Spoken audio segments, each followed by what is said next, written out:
Clearly, we won't get a rate hike today. The world's deflationary, and the UK is no exception to that. We've got falling commodity and import prices. We've got a very strong currency. There's a large fiscal consolidation underway. Households are deleveraging. Other parts of the private sector are deleveraging. Inflation expectations are at multi-year lows. So the UK is deflationary, and the theme in the rates market has been to constantly push back the timing of rate hikes. And I think that theme continues. But even so, we've seen some more encouraging data out of the UK economy, with the exception of some of the services PMI we saw yesterday. Is that enough to keep the bank on track for hiking at the turn of the year, they previously indicated? I think the risk is that they push back rate hike expectations. It happened at the beginning of this year. It may well happen at the end of the next year.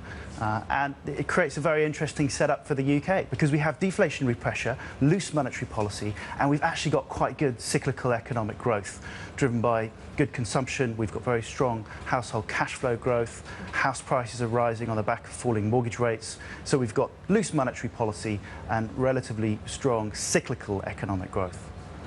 Sri? Thanks, Nancy. Hi, Harry. Very good morning to you. Do you think the BOE has done enough in terms of macro-pru measures to cool down the housing market? It still seems to be restricted to London. Well, that's right. They've done something, and the rate of change of house prices is starting to fall a little bit.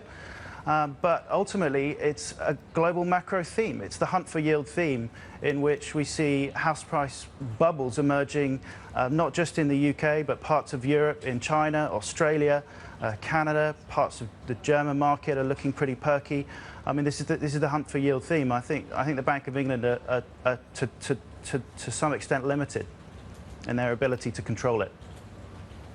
And can you give us a line, Harry, on where you think unemployment is going in the UK? What's the outlook there in the jobs market? Yeah, I think unemployment continues to fall. We've got a tightening labour market, and clearly we're seeing some evidence of that with wage growth rising. The interesting characteristic in this economic cycle for the jobs market is the share of those employed who are part-time versus those who are full-time. Confidence amongst businesses was destroyed after the recession, and it stayed very low. And as a result, businesses continued to employ part-time staff. And I think that's one of the reasons why wage growth remains so depressed. They're now starting to shift away from part-time employed towards full-time employed. And that's creating some of the wage inflation. And it tells you about the emerging confidence amongst the corporate sector, but also in the jobs market.